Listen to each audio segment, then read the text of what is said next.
ኣብ ሰማያት እትነብር ኣቦና ስምካ ይቀደስ መንግሥትኻ ትምጻእ ፍቓድካ ከምቲ ኣብ ሰማይ ዝኾነ ከምኡውን ኣብ ምድሪ ይኹን ናይ ዕለት እንጀራና ሎሚ ሃበና ንሕና ንዝበደሉና በደሎም ከም ዝሓደግናሎ ኣበሳናን በደልናን ሕደገልና ካብ ኩሉ ክፉእ ዘበለ ነገር ፈጺምካ ኣድሕነናን ባልሃና እንዳኣምበር ኣብ ፈተና ኣይተእትወና መንግሥትን ሓይልን ክብርን ንዘለዓለም ብሓቂ ናትካ እሞ ኣሜን። ኦ ኣዴና ማርያም ብናይ ቅዱስ ገብርኤል መልኣኽ ሰላምታ ሰላም ንብለኪ ኣለና።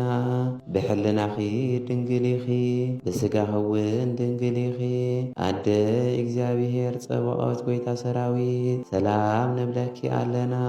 ንስኺ ካብ ኣንስቲ ዝተፈለኺ ብርኽቲ ኢኺ ፍረ ማኅፀንኪ እውን ብሩኽ እዩ። ኦ ምልዕተ ጸጋ እግዚኣብሔር ምሳኺ እሞ ደስ ይበልኪ። ኃጢአትና መታን ክሰሬልና ናብ ፍቑር ወድኺ ኢየሱስ ክርስቶስ ምእንታና ምሕረት ለምንልና።